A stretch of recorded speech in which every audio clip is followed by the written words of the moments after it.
북한이 대륙간 탄도미사일 ICBM을 이동식 발사 차량 이른바 텔에서 쏠 수 있느냐를 놓고 최근 정의용 청와대 국가안보실장과 군이 엇박자를 냈습니다. 그럴 수준이 아니라는 게 정 실장의 입장이었고 군은 가능하다고 했는데요. ICBM은 텔로 발사하기는 어렵습니다. 기술적으로. 그럼 군이 답변을 잘못한 거네요? 네. 우리는 그렇게 판단하고 있습니다. 예, 안녕하십니까. 장석일입니다. 비판과 대한TV의 부분과 전체라는 코너에서 국민들이 사실은 잘 알지 못하는 안보 관련된 내용을 우리 이인배 박사님 모시고 얘기를 풀어볼까 합니다. 사실은 2017년도에 발사된 그 ICBM 대륙간 탄도미사일 관련된 내용입니다. 네. 이게 왜 지금에 와서 이렇게 논란이 되고 있는지 잘 모르겠습니다. 내용인즉슨 정의용 국가안보실장이 국회 그 운영위원회에서 얘기한 바에 의하면 ICBM 대륙간 탄도미사일이 이동식 발사대에서는 사용할 수 없다라고 얘기를 했는데 할 수 없다라고 됐는데 이번에 국방위원회에서 정의용 국방부 장관은 정경두 국방장관 정경두 국방부 장관은 그 이동식 발사대에서 할 수 있다라고 할 수 있고 했다 그런 거죠. 그 내용에 대해서 좀 말씀 좀 해주십시오. 예, 일단 이 두 가지 이제 국회 운영위원회에서 정경두 안보실장 청와대를 담당하는 데가 이제 국회 운영위원회잖아요. 거기서 이제 물었던 거죠. 이렇게 지금 안보 위협이 어느 정도냐, 그리고 ICBM 발사는 어떻게 돼 있던 거냐, 그리고 기술은 어느 정도인가 물으니까 그런 이제 차제 나온 이야기 중에 하는 겁니다. ICBM을 텔이라고 해서 이동식 발사체로 쏠 수 있는 거냐 물으니까 이제 정의용 실장이 그런 적은 없다, 그럴 수 없는 거다 기술적으로 그렇게 말한 거예요. 그랬는데 그 다음 날 정경두 국방부 장관한테 이제 국방위원회 다시 물으니까 아니다, 그건 저희 이동식 발사체로 쏘았고 쏠 수 있는 거다라고 이야기하는 바람에 정의용 실장이 말한 것이 완전히 무색해져 버린 거죠. 예. 그러니까 그 우리나라의 그 국방 안보를 담당하고 있는 국가안보실장이 얘기하고 국방부 장관하고의 얘기가 전혀 다른 얘기였네요. 아, 그렇죠. 완전히. 그러니까는 이 안보실장은 실제로 국방만 담당하는 것이 아니라 외교, 국방, 통일, 국정원까지 다 하거든요. 저도 뭐 청와대에 있어 봤습니다만 그런들 다 정부가 취합돼서 판단을 해서 대통령에 보고를 하고 결심을 받아서 다시금 부처에 보내는 역할을 하는 것이 국가안보실장이 하는 거예요. 그러면 가장 정확하게 알고 있어야 되는 거죠. 그런데 그에 대해서 정의용 실장이 전혀 다르게 알고 있거나 다르게 알고 있는 건지 착각을 했든지 아니면은 뭐 어쨌든 이상하게 지금 판단을 하고 있었던 거죠. 그러니까는 국민들이 굉장히 걱정을 하는 거죠. 아, 저런 분이 정말 지금 국가안보 정책을 가장 핵심적으로 하는 포스트에 앉아 있는 건가? NSC 사무처 운영위원회 위원장이에요. NSC의 그 위원장은 이제 대통령이 하는 거지만 그 운영위에는 운영위원장은 정의용 실장이 하는 거거든요.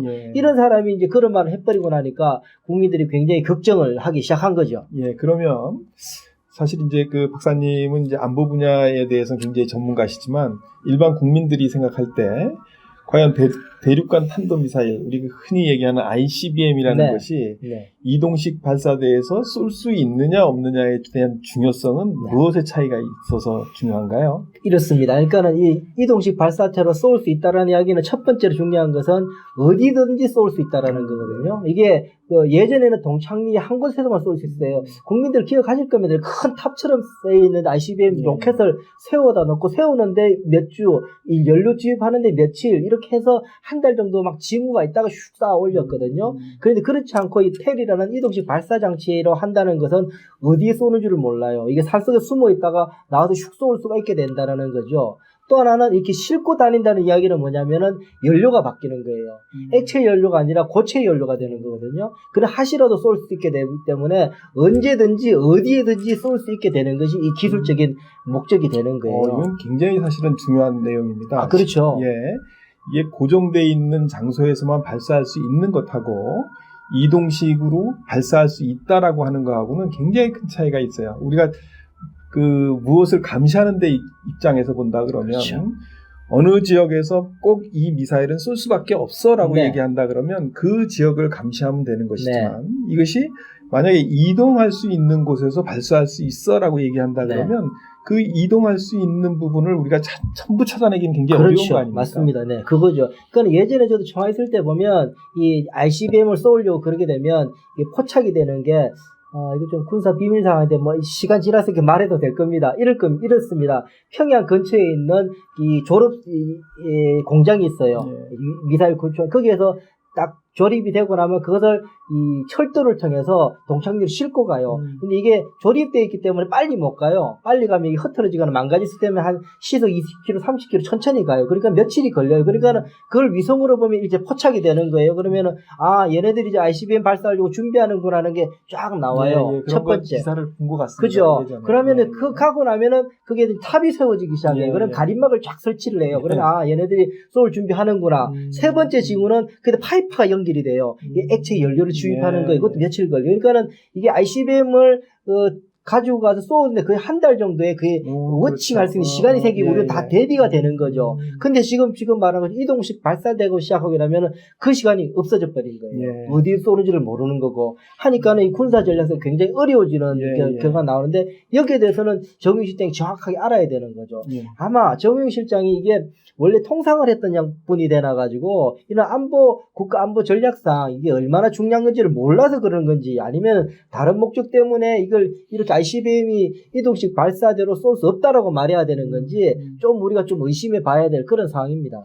저는 이제 직업이 의사라서 사실 이제 안보에 대해서는 그렇게 해박한 지식을 갖고 있지는 못합니다. 근데 그렇다 하더라도 이게 고정되어 있는 장치에서 나갈 수 있는 거하고 이동해서 나갈 수 있는 거하고는 어마어마한 차이거든요. 그렇습니다. 이게 뭐 그냥 단순한 차이를 넘어서서 안보라든지 또는 그거를 징후를 포착해내는 것뿐만 아니라 그거를 대비하고 방어하고 뭐 이런 여러 가지 문제점에 있어서는 굉장히 중요한 의미를 가지고 있는데 아무리 정의용 실장께서 본인이 국방이나 이런 것이 전문이 아니라고 하더라도 이 부분에 대해서 사실 모를 리가 없을 텐데 만약에 이분이 모르고 그랬다 그러면 사실 굉장히 이 자리에 있어서는 안 되는 부적격자라고 생각이 되고 그럼에도 불구하고 알면서도 만약에 이 부분을 쏠 수 없다라고 얘기했다 그러면 이 부분은 어떤 의도를 가지고 있을까요? 이제 그 부분이 저는 이제 걱정이 되는 거예요. 이게 전반적인 청와대에 지금 문재인 정부에 가지고 있는 기류가 이럴까봐 저는 걱정이 되는 건데 이게 무슨 말이냐면 2017년 지난해에 이제 김정은이가 이 동창리 ICBM 발사대 발사 장소를 없애버리겠다, 포기하겠다고 선언을 했어요. 그게 이제 굉장히 중요하다고 이제 자기들은 우리가 이것까지 포기하면서까지 미국하고 비핵화 의지를 밝혔는데 이걸 미국 국제사회는 안 알아준다고 막 지금 계속 떠들고 있는 상황이거든요. 근데 안보 전문가들이 군사 전략가들이 봤을 때는 이미 벌써 동창리에 있는 ICBM 발사대는 그 발사 장소는 의미가 없는 거다라고 이야기하는 거예요. 왜 의미가 없었냐면 이동식 발사대가 생겼고 나면 이제 굳이 동창리에서 그걸 쏠 필요가 없어진 거죠. 근데 이제 김정은이는 이게 계속 이게 의미가 있다라고 이야기하려면은 이 이동식 발사대의 존재가 ICBM 쏠 수 없다라고 이야기하면 훨씬 더 동창리의 가치가 살아나는 거죠. 다시 말하면 정우용 실장이 김정은의 이런 결단을 훨씬 더 가치 있게 포장하기 위해서 텔에 대한 존재 ICBM을 쏠 수 없다라고 한 것 아닌가 라는 의심을 하는 거죠. 그게 국민들이 굉장히 기분 나빠하고 안보 전문가로서는 걱정이 되는 부분인 거죠. 이게 만약에 이제 그런 의도가 깔려져 있다 그러면 ICBM이라고 우리가 일반인들도 굉장히 많이 들어왔던 대륙간 탄도미사일을 발사하는 것이 고정대에서만 쏠 수 있었으면 동창리라는 곳을 가야지만 쏠 수 있었는데 그렇죠. 지금 이제 이 정의용 실장이 지금 그런 의도를 가지고 얘기했다 그러면 동창리에 발사대는 이미 이제 폐기를 했으니 이제 ICBM 이거 발사할 데가 없다. 바로 그겁니다. 된다. 결국은 우리 이 정부가 그렇게 노력을 해서 북한이 이제 ICBM 이제 쏠 수 없지 않느냐 이제 이런 얘기를 하고 싶었던 거예요. 이제 그렇게 해석하게끔 좀 정보를 조금 이렇게 왜곡한 것 아니냐라는 의심이 드니까는 이제 국민들이 그리고 안보 전문가들이 걱정을 하는 거죠. 아니 이거 사실조차도 이렇게 이야기하면 어떡하냐라고 지금 걱정을 하는 건데 마침 그래도 정경두 국방장관이 팩트를 바로잡기는 했습니다. 그런데도 여전히 이게 부처 내에서 이런 잡음이 있는 것 또한 또 걱정이 되는 그런 부분인 거죠. 아니 이 문제는 굉장히 사실 대한민국의 안보에 굉장히 중요한 역할을 하는 거거든요. 그렇습니다. 국방을 책임지고 있는 국방부 장관하고 대한민국의 안보를 책임지고 있는 청와대 안보실장하고 이 내용이 달랐다. 이 얘기에 대해서는 사실은 굉장히 큰 의미를 부여할 수 있겠습니다. 네, 그렇죠. 이게 전략적으로 정말 전혀 다른 의미가 되잖아요. 지금 제가 설명을 드렸죠. 전략적으로 대한민국이 북한의 핵위협을 어떻게 대처해야 될까 하는 국방 전략이 완전히 다른 차원이 되는 건데, 그것을 지금 두 사람이 다르게 이야기하고 있다라는 건 정말 걱정이 되는 부분인데, 더 걱정이 되는 거는 이게 정의용 실장이 실제로 모르고 그랬는지, 아니면 전략적으로 그렇게 이야기해야지 남북 관계가 유지된다라고 판단해서 그렇게 이야기를 한 건지에 대해서 더 이제 걱정이 되는 부분인 거죠.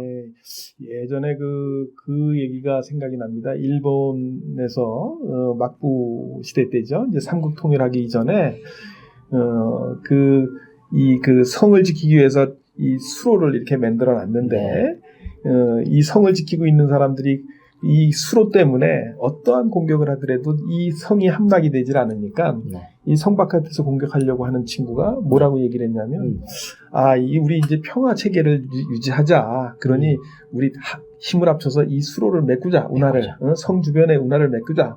그래가지고 그런 다음에 우리 서로 왕래가 자유롭게 할 수 있는 기틀을 만들자. 그래놓고 이걸 메꿔놓습니다. 메꿔놓고선 그 다음에 침략을 해서 함락을 시켜요. 그랬더니 너 왜 신의를 저버리느냐? 우리 이거 안 하기로 했지 않느냐?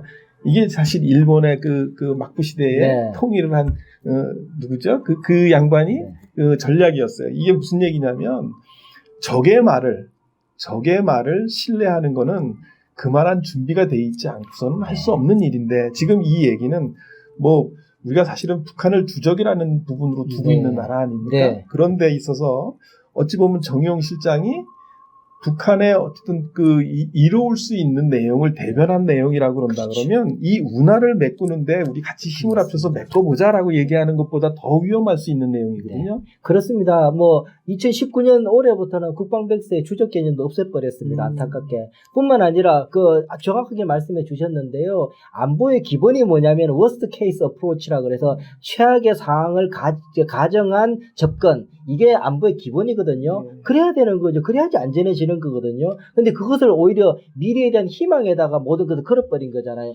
앞으로 친해질 거니까 지금 나는 무장 해제해도 된다라고 생각하는 게 좀 우리 정부의 입장이기 때문에 굉장히 걱정이 되고, 안보학을 전공한 사람으로서는 더더욱이나 밤잠을 잘 수 없을 정도로 좀 걱정이 되는 그런 상황인 거죠.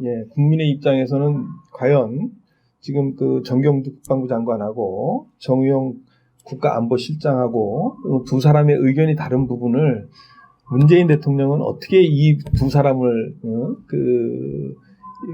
처리하는지 굉장히 사실 의미 있게 봐야 되겠네요. 이게 그냥 단순한 부처의 이견이라는 개념은 아닌 것 같고, 대한민국의 안보를 바라보고 있는 시각에 있어서 분명히 두 사람 중에 한 사람은 틀렸다는 얘기인데, 그렇다 그러면 그 틀린 사람에 대해서 당신이 의도적으로 그 얘기를 했는지, 아니면 실제 무능해서 모르고 있었는지에 대해서는 물론 해촉하면 되는 건지만, 만약에 의도적으로 그랬다 그러면 문재인 대통령도 이 부분에 대해서는 그런 의도를 가지고 있다는 얘기인가요? 글쎄요, 말씀하시면 지금 태국에 가 계셔서 지금 고생하고 계시는 분 너무 그게 신랄하게 말씀드리는 건 예는 아닌 것 같습니다. 전반적으로 청와대 내부에 그런 기류가 있는 것 아닌가. 이게 북한에 대해서 좀 신경을 건들지 않고 화해 무드를 계속 틀어지려고 한다는 그런 차원에서 여러 가지 상황들을 현실로 직시하지 못하는 것 아닌가라는 이제 국민적 우려가 있는 건 이제 사실인 거죠. 그렇게 따지면 이 정부에서 정경두 국방장관이 굉장히 잘못했네요. 어쨌든 국민들을 혼이 날 수도 있겠네요. 국민들을 이렇게 오도하게끔 만들려고 했던 의도가 사실은 어쨌든 그 장관에 의해서 사실은 이런 내용은 진실이 밝혀진 거죠. 오히려. 이거는 정권적인 차원이라든지 무슨 이당 저당의 어떤 정략적인 차원이라든지 이런 것은 아니거든요. 안보에 대한 부분은 맞습니다. 국가에 대한 차원이기 때문에 사실은 올바른 내용을 알려야 되는 부분이 필요하고, 또 한 가지는 이것이 국익에 관련되는 부분, 또 국가의 안보에 관련된 부분, 사실 이런 것들은 당의 차원이나 이런 것하고는 관계가 전혀 없거든요. 맞습니다. 근데 우리는 지금 사실 아쉽게도 자유한국당이라든지 민주당이라든지 이런 부분에서의 어떤 내용을 보면은 국가의 이익보다는 당리당략으로 이해하는 부분이 굉장히 크거든요. 사실 국민들이 이 부분에 대해서는 사실 올바르게 검증이 돼야 될 필요성이 좀 있는 것 같습니다. 어쨌든 자유한국당의 그 백승주 의원이 이번에 이 내용에 대해서 네. 질의하면서 이런 내용들을 사실 알려줬는데 국민의 입장에서는 굉장히 중요한 부분들을 인식하고 있어야 될 필요가 있겠습니다.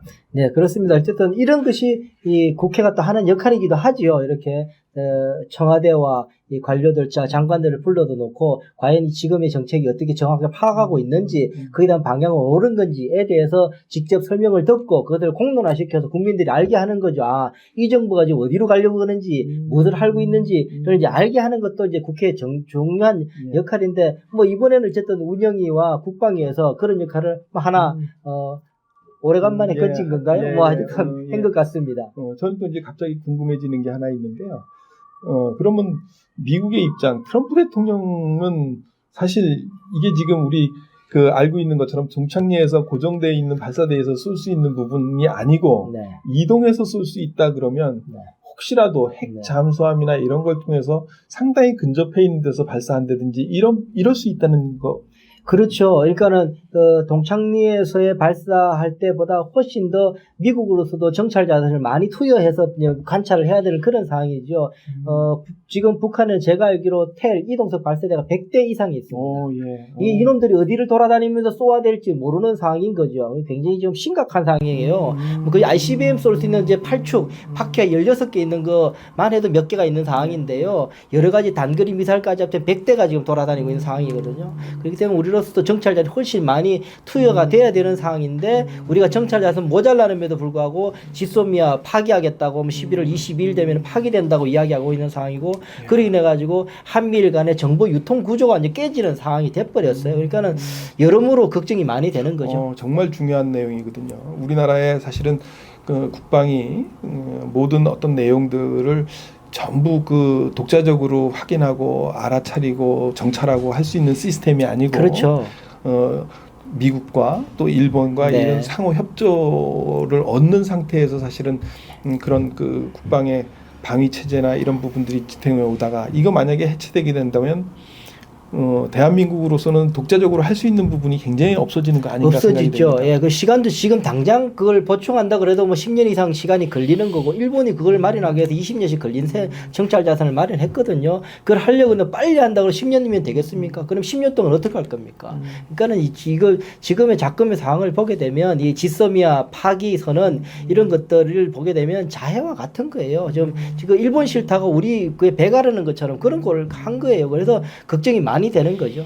예, 제가 그 젊은 친구들이 그 최근에 저한테 이제 그런 얘기를 했던 것 같아요. 그 일본의 반일 감정, 뭐 또 우리가 이제 무슨 그 일본 제품 구매하지 말자, 여행 가지 말자, 막 이런 얘기 하니까 그 외국 기자 중에 한 분이 대한민국이 아직도 식민지입니까? 아니면 또 식민지에서 벗어난 지 얼마 안 된 줄 알았습니다. 뭐 이런 얘기를 했다는 거예요. 그 얘기는 무슨 얘기냐면 지금은 사실 그 잊어서는 안 되는 역사인 건 틀림없지만 대한민국이 그 이후에 굉장히 오랜 시간이 지났고 또 거기에 그 당시에 그런 어떤 환경하고 상당히 다른 나라로서 대한민국이 그 성장하고 했다 그러면 이 부분을 바라보고 있는 시각도 좀 변화가 돼야 될 텐데 아직도 마치 식민지 상태에서의 그 항거하듯이 대응하는 거라든지 지금도 그 사람들 때문에 굉장히 어려움을 겪고 있는 나라에서나 할 수 있는 어떤 내용으로 국민들을 접근시키는 거 아닌가에 대한 내용을 좀